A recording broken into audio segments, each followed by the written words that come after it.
Alright, what's good, Alright,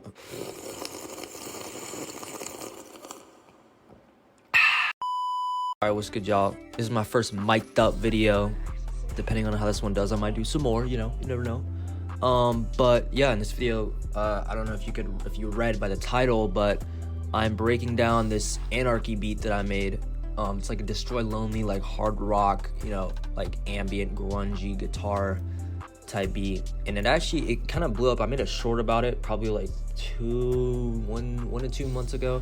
It did pretty well regarding my channel stats, and yeah, so if this one does good, who knows, I might do more tutorials and beat breakdowns in the future. But a lot of you guys were asking like how I mix the 808s, like all these different things that I figured I might as well make a video about it. So here's the video, and yeah, let's get into it.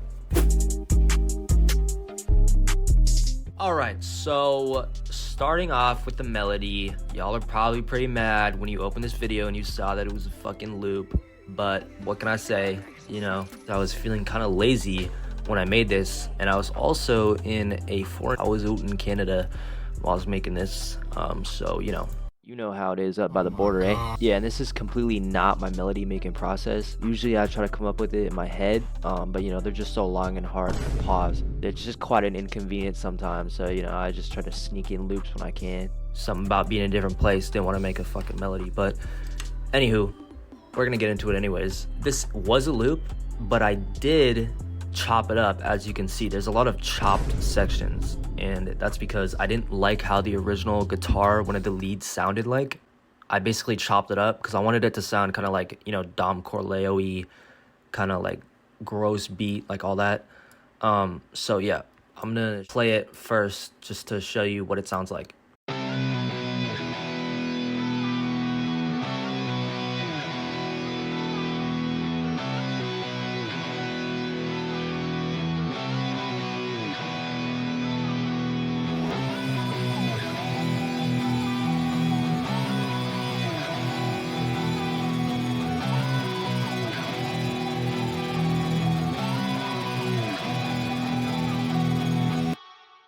All right, so that was the loop. You know, kind of a lot going on there. Whoa. Slow your roll. So yeah, that was what the loop originally sounded like. I didn't really like the guitar lead, so this is what it sounds like all chopped up.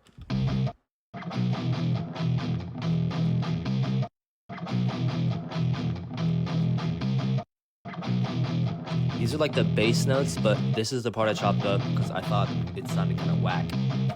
And then now with everything else, this I think also, was another part of the melody that I chopped up. This was like the main lead that I thought was kind of weird. So this is it chopped up.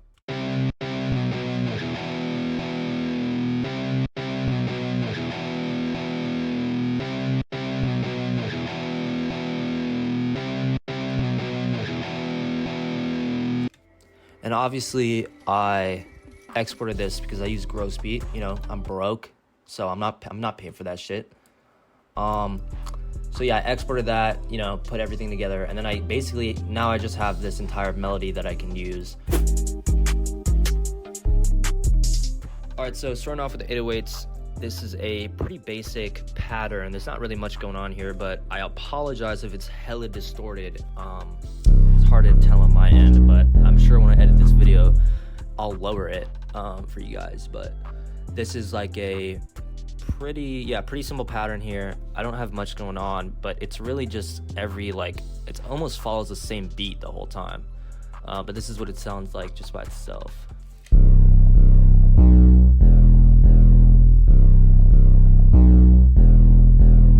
And it sounds hella distorted and shit, but once I put it in, you know, once it mixes with everything, it sounds better. So this is a 4L 808. This is from like some random Yeet kit I had, and I thought it sounded pretty cool. You know, it's distorted. Make sure you always put cut on so that you can play it without it. Like, see, if I take it off, this is like the biggest tip for you guys, is you know what I used to do? I used to never do this shit, so it would sound like this. It was so bad. I don't know how I didn't catch on. They overlap, so if you put cut itself, it cuts it the second you start playing another note. So that's how you get that. The length doesn't matter. I can just do, for example, I can do Command L and it'll just lengthen everything. But yeah, so this is the 808 pattern.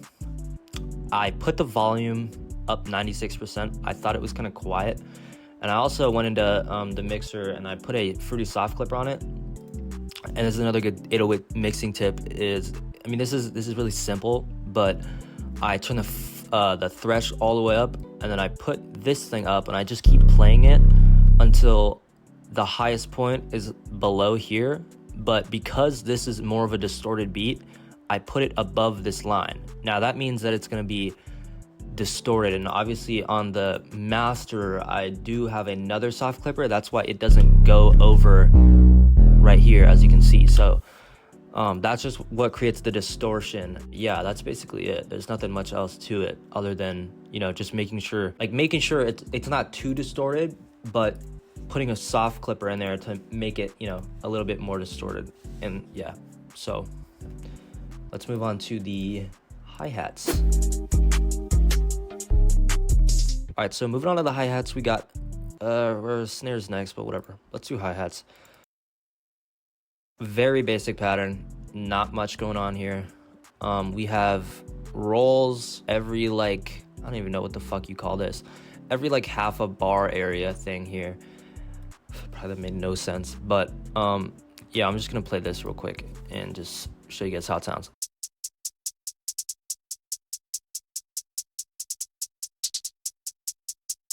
So very simple pattern here. I only put rolls every once in a while, and then there's another one here that's lowered a few semitones. And also you'll notice I randomized, for the most part, the velocities. So this kind of makes it sound like a real drummer, you know, because it's not gonna be like, if it's like a computer, it's not gonna sound like this. Or no, that's what it's gonna sound like if it's a computer. It's obviously everything's the same velocity, so it doesn't sound natural. So by alternating and like randomizing the velocity, that's basically how you make it sound like a real drummer. So you'll notice how the velocity like alternates and it'll sound more bouncy. So yeah, like as you can see there. And yeah, I don't think I put anything, I never really mixed my hi-hats or anything, but a trick I learned from Internet Money is I used to put I used to have my hi-hats so fucking loud. I'm not even kidding, they used to be so loud. Like I used to watch Nick Mira a lot. Like he's kind of who got me into producing, bro. And like, dude, he would always have his hi-hats so quiet, in my opinion. I was like, dude, that's so quiet. But you have to realize that when you mix it with everything else, the treble, like from the hi-hats, if they're too loud, they'll just cut through everything and it'll just sound so terrible. It'll just be so loud and sharp. I barely turn them down, but I usually, honestly, dude, I turn them down to like here sometimes. But yeah. Next, we're gonna go to snares. This is a drum. Whoa, what the hell? This is the drum knock snare. This one goes hard. It's pretty sharp on the ears too, so I think I usually EQ this to take out the highs a bit, but that's what it sounds like. And then this is what the pattern sounds like.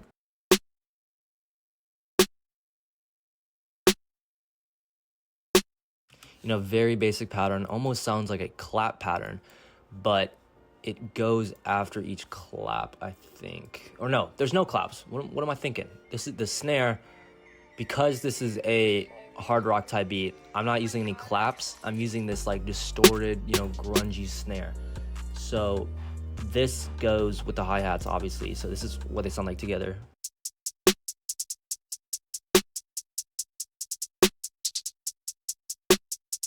So very, very basic clap pattern, snare pattern, whatever you want to call it. And then, yeah, so that goes together. And then this is my second snare. This is what I was getting confused on. This is my snare that adds in, you know, fills in more space. So here it is with everything else.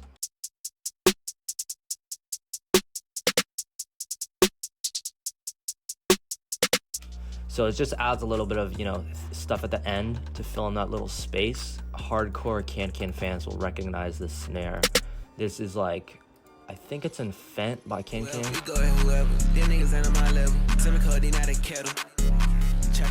Definitely one of his signature snare placement areas. So yeah, I put that in that John. There's no, I I don't think there's any mixers on this. Yeah, I just turned it down a bit because it is pretty punchy. And let's go to 6. Yeah, I didn't do anything here, but usually I'll put down the equalizer a bit if it's too harsh on the ears, you know. So yeah, this is all we have together so far with the 808s.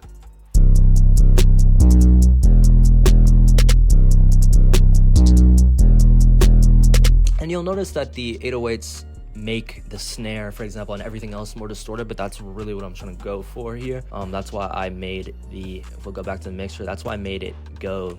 That's why I made it all this up here. I wanted to distort everything else around it because they're all fighting for the same noise. Now, usually I won't do that. Usually I'll go in the melody and I'll cut out like where the frequencies are about the 808 and stuff and like all that. And that basically frees up some of the sound so that the 808 can cut through easier. Otherwise, they're all fighting for the same sound. But yeah. Next, we're gonna move on to the slightly open hat 2. Most of the time I use open hats, but definitely this one is very important. So you gotta listen to this, John, right here. Because this is more of like a rock beat, I tried to find a more realistic cymbal. So here's what it sounds like. This is, I think, a stock FL Studio. It came in like some random kit. I don't know what it's called, but yeah, slightly open hat 2. I'm not sure what the kit this is from, but I turned it down a lot. It was very loud. And yeah, this is a pattern. Fuck, that's not the pattern. Let me get rid of all these Johns. All right. Dude, what is... All right, guys, FL Studio was being quite the dickweed. So here's the open hat.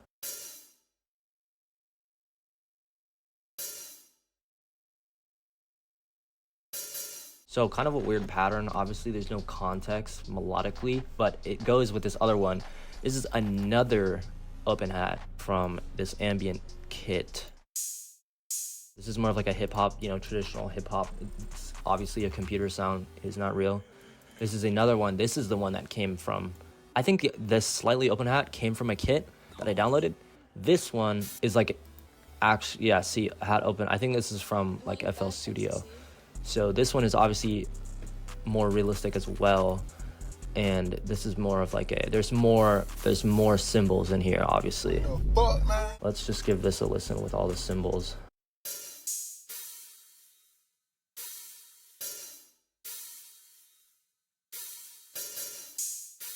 So it obviously sounds kind of goofy, but when I put it with the hi-hats and everything, you'll hear it. You'll hear it.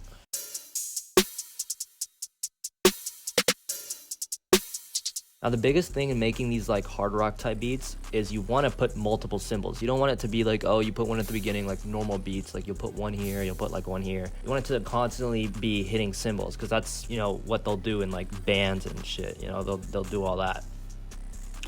So this is what the full beat sounds like with all the sounds together.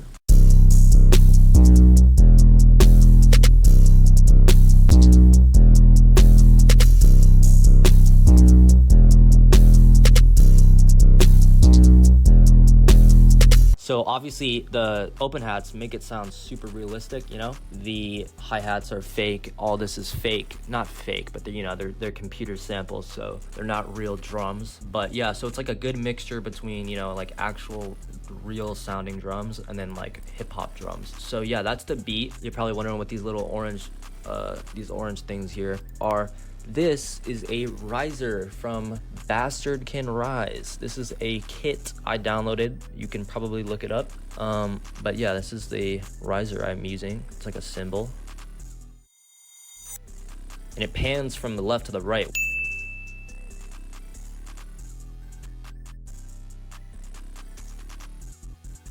You'll notice here, this riser, I put it before every 2 bars because it just adds more, you know, it fills in more space. I don't add it here, but I do have a ton of drum breaks here. I always try to sauce things up by putting like little breaks and little like fancy little things. Here, there's drum breaks. There's drum breaks almost every other bar, but yeah, go back. And then this that's fading in right here, this is just the bass notes that I chopped up earlier. This is the one that I exported. So these will go in this section, but they're building up here because usually I'd have it like this, but I wanted to make it like, I just wanted to add like a little bit of more of a transition here so it sounds like it's really building up, which I thought was pretty cool. So let's analyze this drum break really quick, because a lot of people make these but they don't explain them. All right, so zoomed in here, we're gonna see the open hats don't start until here, and the 808 doesn't start until here. Obviously there's no open hats here, but I just moved everything here so it's easier on the eyes to visualize what's happening. And also this, you'll notice right here, this 808 cutout, this is basically how I figured out how to do this, and this is how I've been doing it all the time on cutting 808s out. If you'll remember back to when I was explaining the cut itself feature, this is where this thing comes in, because this is a note, as you'll see, but the velocity is all the way down. So if I click here, you can't hear that because the velocity is all the way down. So this is basically telling FL Studio there's another note being played, so it's gonna cut off right here, but there's no volume here because the velocity is all the way down. So you'll sometimes hear beats like this where the 808 will carry on after the melody stops playing, which is really annoying. So obviously, I mean, this 808 isn't like a long 808, but you could hear at the end where it doesn't clip off, and this is what gives that clip off and just makes everything sound cleaner. It automatically cuts everything out. And usually if I have multiple 808s, I'll put every single 808 as like a note. I'll just stack them all here, make them all 0 velocity, and that just makes it easier. So whatever 808 I'm using, I can just put little cutouts and things. Drum breaks, they're pretty confusing. Obviously to the beginner's eye, this looks fucking wild. Your mind is probably being blown right now, but if we just look here, it's pretty simple. But drum breaks, you basically have to teach yourself. I mean, I can explain this as many times as I want, but all my producing skills, I've been producing since I was 9 years old. I used GarageBand first. I taught myself basically everything I know. So for me, it's very natural because I had to figure it out myself, but eventually over time, you know, you'll figure it out. This is a kind of an advanced thing, but basically all you need to know is a drum break is just when it'll be at usually the beginning of the drop, you'll cut out the 808, you'll cut out the hi-hats, you'll cut out all the sounds, it's just the melody, and then it'll drop. So it's gonna sound like this.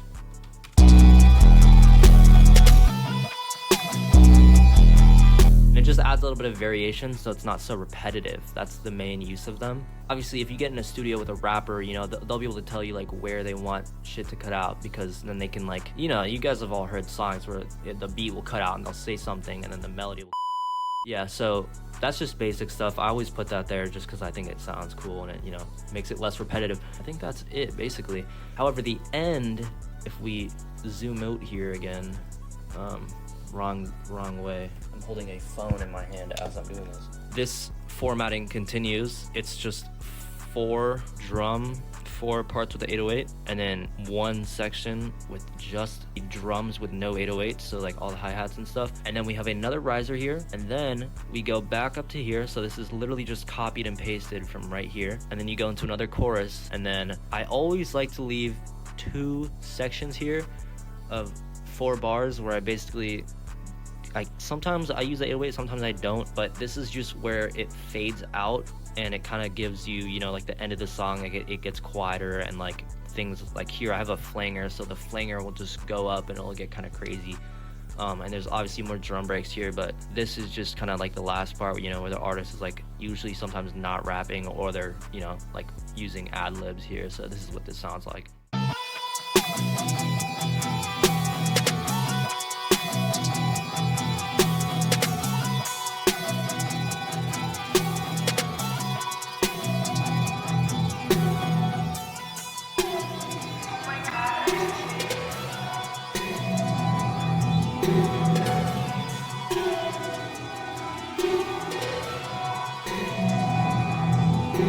So yeah, that's basically everything. Also, shout out to all these dudes that made this loop. This loop is fucking fire. But yeah, just I'm not the greatest at explaining what I'm doing, because obviously, like I said before, it comes naturally for me. You know, I had to figure all this shit out. Of course, I watched every YouTube video, but the majority of the stuff, everything I had to figure out on my own. You know, that's kind of how it is nowadays. But yeah, hopefully this give you guys a little bit better understanding of like how I make my beats, and like just, you know, hopefully helped you with some tips, you know, like the mixing and all that. It's really simple. It's not that hard. But yeah, let me know if you guys want to see more of these beat breakdown videos. I know I'm not the greatest at explaining everything, but I think, yeah, this one pretty good. So I'll see how this one does, and yeah, I'll let you guys know if I want to make a few more. But yeah, other than that, I'll just give you guys the final playthrough of what this sounds like. If you want to listen, you can also just leave, because you probably already seen the first video. That's why you clicked on this one. But yeah, let's play. Oh my god, ecstasy.